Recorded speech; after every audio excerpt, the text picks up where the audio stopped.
Hi guys, siya pala si Ate Beth Bondok. Noong 2 years ago siya ay na-fracture. Bumagsak siya dahil sa out of balance. Kaya magkaroon ng problema ang kanyang hip bones at ang kanyang kaliwang paa. Kaya hirap siyang maglakad at hirap makatayo noon. Madami nang dinaanan ng mga paghihilot, pagmamassage kay Ate Beth noon. Kaya nagkaroon ng problema ang kanyang mga dalawang paa. Ang isang paa niya ay mahaba at ang isa'y umikli dahil na-dislocate ang mga buto nito. Kaya nung ako'y nakilala ng kanyang kaibigan, ako ang kinuha niyang mag-therapy sa kanila. Kahit sa makiling siya, malayo man, ay patuloy ko pa rin siyang ini-sked para dire-diretso siyang makarecover at makalakad. Ito yung nag-i-steam si Ate Beth. Habang nag-i-steam si Ate Beth, kami ay nagmamarites muna sa mga nangyari sa araw-araw. Kalamba, Laguna. Barangay sa MC, Makiling, Kalamba, Laguna.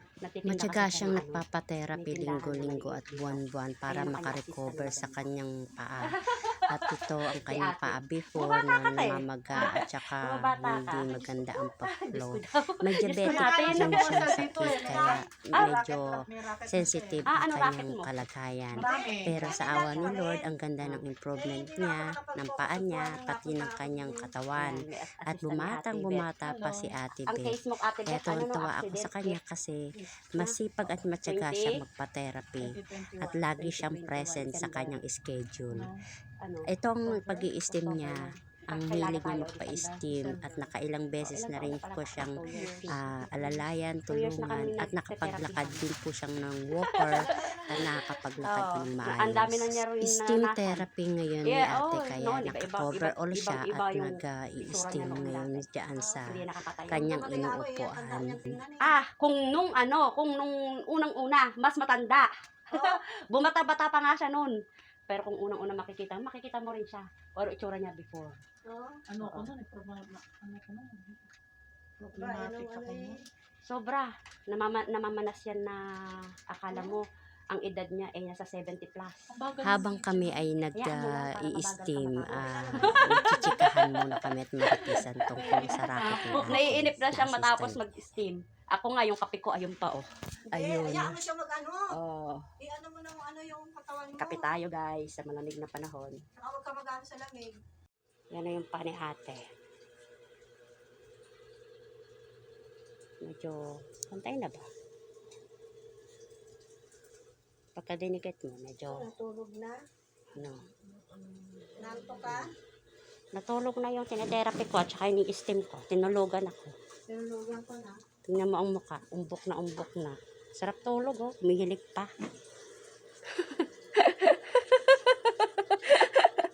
Sarap matulog eh, no? Grabe. Tinulugan nyo lang naman ako. Sa head na tayo. Tulog na tulog si ate.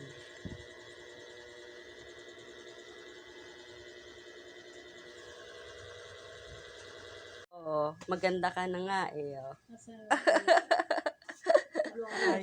Blooming na blooming ka na nga eh. Hindi ako nagtitinda. Lahat na. At saka hirap siyang kumilos before. Ngayon, hindi na. Mabilis na siyang bumangon. Oo, susumba na yan. Oh. Susumba ka na, te? Susumba na yan. Dati malaking-malaki to siya. Namamanas, oo. Pero ngayon hindi na, dalaga na. Ganda na siya. Okay lang yan. Oh, sige. Lakad-lakad. Hindi ka na naka-walker. Nakatungkod ka na ngayon.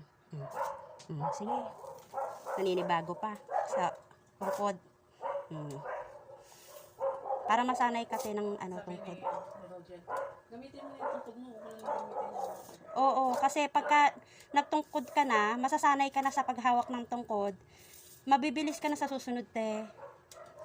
At least hindi na namamaga yung paa mo. Parehas na nga siya eh. Tapos ibibend mo yung tuhod mo, aralin mo kung paano mo siya ibend. Ha? Yan. Para may bulak sa loob. O, sige lang. Mm. Ganyan talaga, te. Alam mo naman ang fracture case. Tapos, straight mo yung katawan mo, yung likod mo. Yan. Pag naglalakad ka, yan. Sige lang. Dahan-dahan lang. Hindi kailangan magmadali, te, ha. First time mo magtungkod, ha. Oh. Okay. Si Ate. Hello. Nagti-TikTok ng nagti-TikTok ng paro-parody pa ya, walang hawak oh. Paro-parody. Wala, ang saya-saya mo ngayon, buti di ka tutumba. Nakapag-balance na siya. Sabi nung apo ko, Uh, malali ka, magpaparo dito. oh. 60 ka na, no? 60?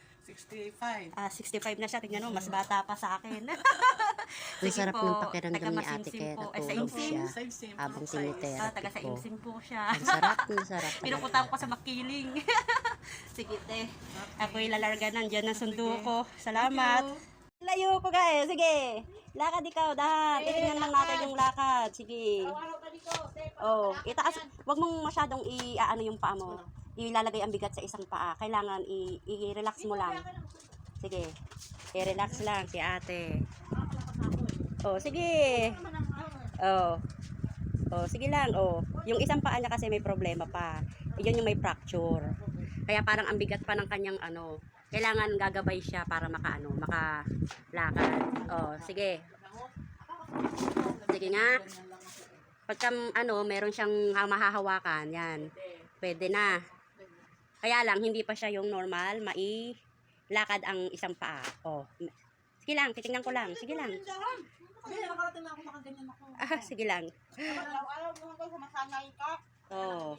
Yun, ganyan, sige, yan. Hindi yung bibigay mo yung sobrang bigat sa isang paate. Oh, lakad. Kasi ngayon ang therapy niya ay mag-exercise therapy. Oh, balik. Dahil lagi siyang naka-walker. Sige. Oh, papalakarin kita kasi ngayon ng Meron pa kayo parang ganun, dun sa Oo. maghahawak. wala nga lang eh. Wala nga lang, kaya diyan siya dumantay. Palakarin mo kami. Sige, mag-therapy na tayo. Upo na dito, te. Sige. At senior na yan eh. Senior ka na, di ba? Oo, 68 na ako. Te, pero tingnan mo ang mukha kung senior yan. Oh, hindi, di ba? Sexy pa yan na senior. Hiling, sabi mo ako na. Oh. Ilayo-layo mo yung paa mong isa, te. Hakbang. Oh, papunta sa tindahan, te. Oh. Kailangan layo-layo mo yung hakbang. Oo, layo-layo pa. Sige, layo-layo. Isang hawak lang sa sa upuan. Dapat dito ka sa labas. Sige lang. Oh, sige pa. Oh, sige pa. Sige pa. Ang paa kasi niya. Oh, ngayon lang naglakad ng ganyan. Ang dami ko nang laban. Oh, kailangan niya maglakad na talaga. Dapat ang ilalakad mo tayo yung mo, at isang kamay lang dapat. O, dalawang kamay ka eh. Kasi, para nakikita yung difference ng paa mo pagka isang kamay. Ayan, tama na. Napagod ang lola. Kung ngayon si Ate Beth ko ay to 67 Ang ganda-ganda mo naman eh, kahit napagod ka eh. Try na namin siya maglakad. Ano? Walang Kamusta yung mga paa mong yan? Gagabay lang siya sa Oh, hawakan niya sa Oh, paligid. magpahinga. Marami pa tayong gagawin. Sinicheck Akala ko niya kung kasi ang gaano therapy siya, ang puro pag-step niya ay therapy mahaba lang. at May exercise gaano po. Maganda kalakas na yung ng kanyang paa fracture. sa paglalakad. Maganda na yung kanyang fracture. At saka maganda na yung paa niya. Pasalamat ka nga, therapist mo, maayos sa'yo. Ibang therapist yan, patay. Nakalakad ka na siguro ngayon. Maalam ko naman na nasa ospital. Iba kasi sa ospital, iba kasi sa bahay. Sa bahay, sila ang nasusunod. Pag sa ospital, ang nasusunod therapy. Oh, sige, marcha mo nga, te. I-marcha mo siya. Bitaw ka sa isang kamay. Isang kamay, te. Alisin mo yung isang kamay mo. Isa lang ang gamitin mo. Sige. Kasi diyan natin makikita kung gaano ka, ano yung isang paa mo. Pag isang kamay lang. Oh, dumidikit na yung paa mo. Sige lang, kasi yung puwersa mo, te, ay sa kabilang paa, alalay lang. Oh, yan. Ang fracture niya ito. Pero ang hindi niya fracture, ayun. Yung hindi fracture, yun yung humaba. At saka yun yung malaki. Malaki na nga yung fracture mo. Kailangan kulang lang sa'yo talaga exercise, te. Oh. Kaya kailangan niyang mag-exercise. Ang flawless ng lola. Ang line ng paa mo sa likod, hindi na siya mataas sa isa. Pantay na, oh. Oo, pantay. Ayan ang kanyang alalay. Kasi ang kanyang walker ay sobrang liit na. At mahaba na ang paa niya. Kaya, ano-ano muna si ate ng nagsisikap si ate Beth. Oh, at least pagka napagod, sabay upo siya. Cheers. Bago magpasko. Kaya, O, diba? ginagawa niya ang kanyang Nagtinda kasi siya. Nakalakad Nakalakad siya mag-isa ng walang alalay papuntang tindahan. Pagka nakabili na, hindi na makabalik dito. Kailangan bibili para pakatakbo. At ang iyong paa. Ay, nako. I'm finish na yung aking Napagod therapy. ang lola, kaya At nandito si himas-himas Burns. Bakit ka ba tinitherapy, te? Para gumaling ako at makapaglakad na ako. Ano ba sakit mo before? Before, na-fracture yung pa ako, pero okay na ngayon. Nakakatayo ka ba? Nakakatayo ako. Patingin nga. Yes! Nga. Oh. Oh, I'm dancing. Oh, nakakapag-TikTok pa yan.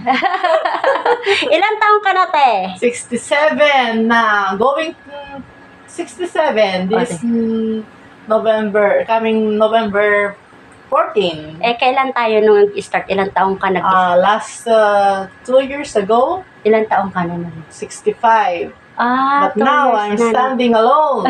Dati iba po ang itsura niya. Yes. Oldies na oldies pero look younger. I'm very thanks to my therapy bands. Birds or chubby po ang inyong Okay. lingkod. But Oh. now, I'm standing alone and I'm walking alone. Oh, nakakapag-walk. Nakakapag-walk na po siya, kaya lang alalay kasi medyo may problema pa po sa mga development ng kanyang bones, hindi nagsabay ng laki. Pero Thanks everything to my therapist bands and first to God.